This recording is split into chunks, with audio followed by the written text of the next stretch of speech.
Hello दोस्तों, आप सभी लोगों का यूट्यूब चैनल पर स्वागत है। और हमारे यूट्यूब चैनल पहली बार आए तो यूट्यूब चैनल को सब्सक्राइब कर लीजिए, क्लिक बेल आइकन को भी प्रेस कर दीजिए ताकि सारे नोटिफिकेशन आपको मिलते रहे जेबी से और बैंक प्रमोशन के संबंध से। हमें बात करें यूनियन बैंक ऑफ इंडिया का प्रमोशन एग्जाम का प्रीवियस ईयर का क्वेश्चन है क्लर्क टू ऑफिसर का। यहाँ एक छोटा अनाउंसमेंट करना है क्वेश्चन बैंक को स्टार्ट करने से पहले। हमारे पास यूनियन बैंक ऑफ इंडिया का प्रमोशन एग्जाम का क्लर्क ऑफिसर का प्रॉपर कोर्स कंटेंट होता है जो कि purely for union bank of India का होगा, जिसमें आपको वीडियो लेक्चर कोर्सेज हो जाएंगे, सर्कुलर्स की वीडियोस हो जाएंगी, क्वेश्चन आंसर डिस्कशन का वीडियोस हो जाएगा, नोट्स हो जाएंगे पीडीएफ में, 3000 से क्वेश्चन बैंक हो जाएगा और 20 मॉक टेस्ट हो जाएगा। इसका जो प्राइस है वो है 2000 रुपये, जो 6 महीने की वैलिडिटी के लिए होगा, 3000 रुपये जो लाइफ लॉन्ग वैलिडिटी के लिए होगा। चलिए अब इसको हम स्टार्ट करते हैं। सबसे पहला सवाल है आईजीए स्टैंड्स फॉर। आईजीए का स्टैंड मतलब आईजीए होता क्या है ये बताइए आप। ए ऑप्शन है inter global agreement, B option है intergovernmental agreement, C option है international government act, D option है नन ऑफ द अबव। तो फिर से सुनते हैं आईजीए का मतलब क्या है, आईजीए स्टैंड्स फॉर। आईजीए क्या होता है? ए ऑप्शन क्या हो गया inter global agreement, B option हो गया intergovernmental agreement, C option है international government act, D option है नन ऑफ द अबव। तो यहाँ पे जो सही ऑप्शन निकल के आएगा वो क्या हो जाएगा, इंटर गवर्नमेंटल एग्रीमेंट हम इसे बोलते हैं, बी ऑप्शन। क्वेश्चन नंबर 2 में आइए, what is the frequency for review of risk categorization of customer. क्या फ्रीक्वेंसी होती है रिव्यू करने का रिस्क कैटेगराइजेशन का कस्टमर्स का? ए ऑप्शन है, जैसे होता है ना कि हाई मतलब मान, ए ऑप्शन पहले समझ ली quarterly, B option yearly, C option half yearly, D option once in 2 years. क्या होता है, जैसे कोई लो रिस्क कस्टमर है, हो सकता है वो मीडियम रिस्क में चला गया, हाई रिस्क में चला गया, चाहे हाई रिस्क का कस्टमर मीडियम रिस्क में आ गया, चाहे लो रिस्क में आ गया, ऐसा होता है। ये कैटेगराइजेशन चेंज होती रहती है। तो ये जो फ्रीक्वेंसी होता है जिसमें आप रिव्यू करते हो रिस्क कैटेगराइजेशन कस्टमर से, क्या होगा? ए ऑप्शन है क्वार्टरली, बी ऑप्शन है yearly, C option half yearly, D option है none of sorry once in 2 years. जो सही ऑप्शन हो जाएगा वो हो जाएगा हाफ ईयरली बेसिस, हम इसको हमेशा रिव्यू करते हैं, C option. Question number 3, non profit organisations, जिसको हम बोलेंगे एनपीओ। एनपीओ का फुल फॉर्म क्या है? Non profit organisations means any entity और organisation that is registered as. तो बोलता है नन प्रॉफिट ऑर्गेनाइजेशन, चाहे आप एनपीओ को एंटिटी को कैसे आप रजिस्टर करोगे, उसको किस तरीके से आप रजिस्ट्रेशन करना पड़ेगा। तो ए ऑप्शन बोलता है ट्रस्ट और society under societies registration act 1860। बिल्कुल, आप ट्रस्ट के रूप में भी कर सकते हैं और सोसाइटी के रूप में भी कर सकते हैं। ये बनाया जाता है बेसिकली नॉन प्रॉफिट ऑर्गेनाइजेशन के लिए, एनपीओ के लिए। बात बिल्कुल सही है। दूसरा हो जाएगा इसी तरह एनी सिमिलर स्टेट लेजिस्लेशन, इस तरह कोई सिमिलर तरह का स्टेट लेजिस्लेशन या जो कानून हो राज्य का, उसके तहत भी आप बना सकते हो। बिल्कुल सही है। सी ऑप्शन हो गया companies registered under section 8 of the companies act 2013। तो बोलता है जो कंपनी रजिस्टर किया गया सेक्शन 8 के तहत कंपनीज एक्ट 2013 में। ये बात सही है क्या? बिल्कुल सही है। इसलिए डी ऑप्शन हो जाएगा एनी ऑफ द अबव, यानी सारी बातें सही है। ठीक है।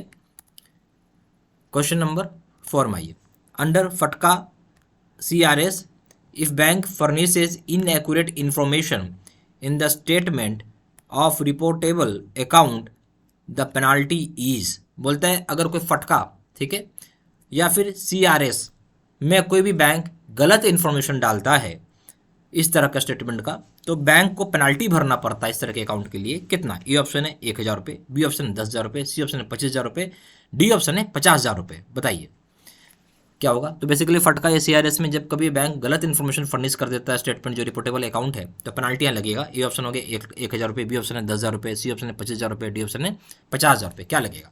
तो जो सही ऑप्शन हो जाएगा वो क्या हो जाएगा इस केस में, आपका डी ऑप्शन हो जाएगा, वो हो जाएगा 50,000 रुपये आपको लगेगा। ठीक है। क्वेश्चन नंबर 5 में आइए, फिशिंग, क्या बोलते हैं इसको, phishing and identity theft by criminals to gain illegal access to deposit accounts by recruiting third parties which acts as। बोलता है फिशिंग एंटी थेफ्ट यानी फिशिंग करना, आइडेंटिटी को चुराना क्रिमिनल्स के द्वारा, ताकि वो इलीगल तरीके से डिपॉजिट अकाउंट को एक्सेस कर लें, और इसके लिए वो रिक्रूट भी करते हैं थर्ड पार्टीज को जो उनके बिहाफ पे काम करते हैं। उस तरह के लोगों को क्या बोलेंगे? ए ऑप्शन है कैश मूल्स, बी ऑप्शन बोलेंगे फिश मूल्स, सी ऑप्शन बोलेंगे ब्लैक मूल्स, डी ऑप्शन बोलेंगे मनी मूल्स। बड़ा यूनिक नाम है ये। तो बताइए क्या सुना आपने, इसको जवाब दीजिए।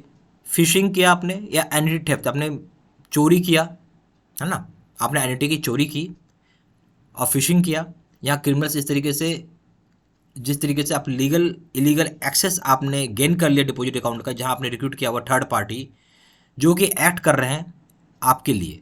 मतलब नहीं होता जैसे यहाँ पे क्या होगा, गलत काम करने के लिए थर्ड पार्टी को हायर किया है।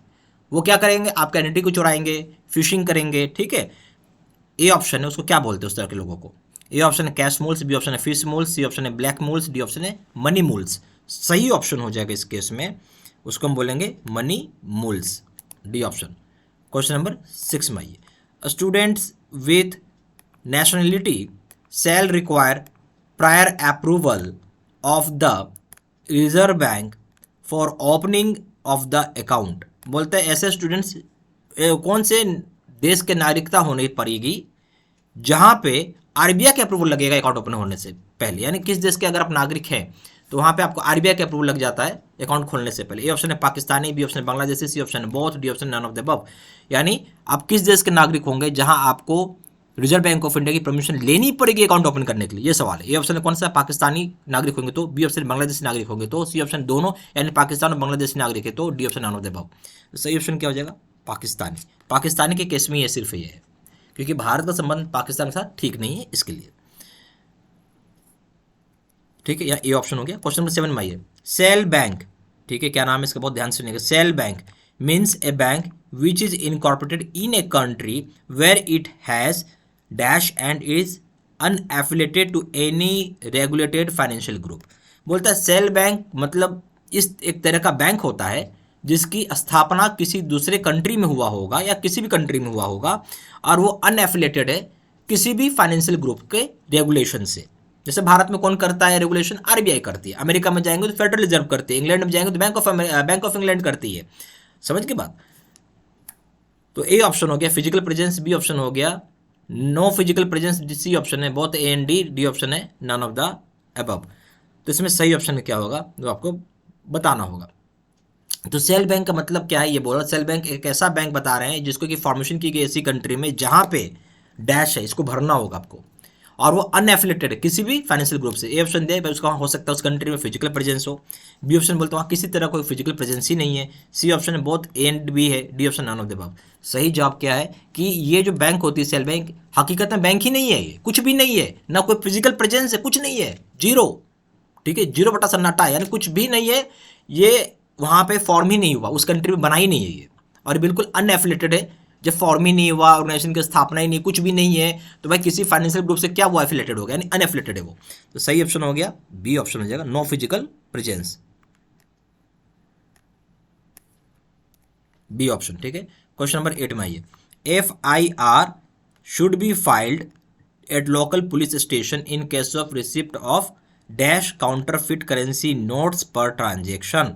बोलता है FIR करना जरूरी है लोकल पुलिस स्टेशन में उस केस में अगर हर एक ट्रांजेक्शन में आपको कितनी जाली नोट मिलती है, नंबर ऑफ जाली नोट कितना मिलेगा हर एक ट्रांजेक्शन में, ठीक है। ये ऑप्शन दिया 4 या इससे ज़्यादा, बी ऑप्शन दिया 5 या इससे ज़्यादा, C option both A and B, D option है नन ऑफ द अबव। तो यहाँ पे आपको समझना होगा FIR आपको करना पड़ेगा लोकल पुलिस स्टेशन में उसके संबंध में अगर आपको जाली नोट मिलता है, कितने नंबर ऑफ जाली नोट मिलेंगे पर ट्रांजेक्शन पर। ए ऑप्शन है 4 एंड अबव, बी ऑप्शन है 5 एंड अबव, सी ऑप्शन है both A and B, D option हो जाएगा नन ऑफ द अबव। बताइए इस केस में क्या होगा सही ऑप्शन? इस केस में हो जाएगा सही ऑप्शन 5 या इससे ज़्यादा नंबर के नकली नोट मिलते हैं, काउंटरफिट करेंसी मिलते हैं पर ट्रांजेक्शन, तो आपको पुलिस स्टेशन में FIR कराना ही पड़ेगा, बी ऑप्शन। क्वेश्चन नंबर 9 में आइए, CTR, NPOTR, CBWTR are generated at dash through Amlock software reported to FIUIND by 15th day of succeeding month। बोलता है CTR कैश ट्रांजेक्शन रिपोर्ट हम जिसको बोलते हैं, फुल फॉर्म हो गया NPOTR, CBWTR, ये जनरेट होता है और ये कितने जनरेट होता है और किस लेवल पे जनरेट होता है। जैसे ए ऑप्शन दिया ब्रांच लेवल, बी ऑप्शन दिया जेडो लेवल, सी ऑप्शन दिया head office level, HO level, D option दिया नन ऑफ द अबव, जिसको कि आप एमलॉक सॉफ्टवेयर से जनरेट कर सकते हैं और रिपोर्ट करना होगा FIUIND 15 मैंने फाइनेंशियल इंटेलिजेंस यूनिट इंडिया का जो बोलते हैं FIUIND क्या फाइनेंशियल इंटेलिजेंस, ठीक है, यूनिट इंडिया, हर 15 तारीख अगले महीने का। तो ये ऑप्शन क्या है ब्रांच लेवल पे करेंगे, बी ऑप्शन है जेडो लेवल पे करेंगे, सी ऑप्शन HO लेवल पे करेंगे, डी ऑप्शन है नन ऑफ द अबव। तो सही ऑप्शन क्या हो जाएगा? हम इसको हेड ऑफिस के लेवल पे यानी HO लेवल पे आपको रिपोर्टिंग करना ही पड़ेगा। क्वेश्चन नंबर 10 में आइए, STR should be reported to FIUIND within dash days after detection। बोलते STR को रिपोर्ट करना पड़ता है, ना जो आप बोलते हैं ना STR को आपको रिपोर्ट करना होगा किसको? IND को कितने दिन के अंदर जब ये डिटेक्ट होता है, ठीक है। ए ऑप्शन है 30 दिन, बी ऑप्शन है 45 दिन, सी ऑप्शन 90 दिन, डी ऑप्शन है 7 दिन। बताइए कितने दिन होगा? ए ऑप्शन 30 दिन, बी ऑप्शन 45 दिन, सी ऑप्शन 90 दिन, डी ऑप्शन है 7 दिन। बताइए बताइए। इस केस में सही ऑप्शन हो जाएगा वो है 7 दिन में आपको बताना ही बताना पड़ेगा, ठीक है, यानी डी ऑप्शन। तो यहाँ पे हमारे पास यूनियन बैंक ऑफ इंडिया का प्रमोशन एग्जाम का क्लर्क्स ऑफिसर का प्रॉपर कोर्स कंटेंट होता है, जो कि purely for union bank of India exam के लिए, जिसमें आपको वीडियो लेक्चर की कोर्सेज हो जाएंगी, सर्कुलर्स की वीडियोस हो जाएंगी, क्वेश्चन आंसर डिस्कशन वीडियोस हो जाएगा, नोट्स हो जाएगा PDF में, 3000 सेट का क्वेश्चन बैंक हो जाएगा, 20 मॉक टेस्ट हो जाएगी। इसकी जो प्राइस रखी गई वो है 2000 रुपये, जो कि 6 महीने की वैलिडिटी के लिए, और 3000 रुपये जो कि लाइफ लॉन्ग वैलिडिटी के लिए रहेगा। ज़्यादा जानकारी के लिए फ़ोन भी कर सकते हैं। फ़ोन नंबर हो जाएगा 4x9685127, या सिंपली वेबसाइट पर जाकर डायरेक्टली ऑनलाइन ऑर्डर प्लेस कर सकते हैं। वेबसाइट हो जाएगा www.jibstudymaterial.com, ईमेल आईडी हो जाएगा seatsena123@gmail.com। ये सारी इन्फॉर्मेशन मैंने इसी वीडियो के डिस्क्रिप्शन बॉक्स में डाला हुआ है। Thank you very much.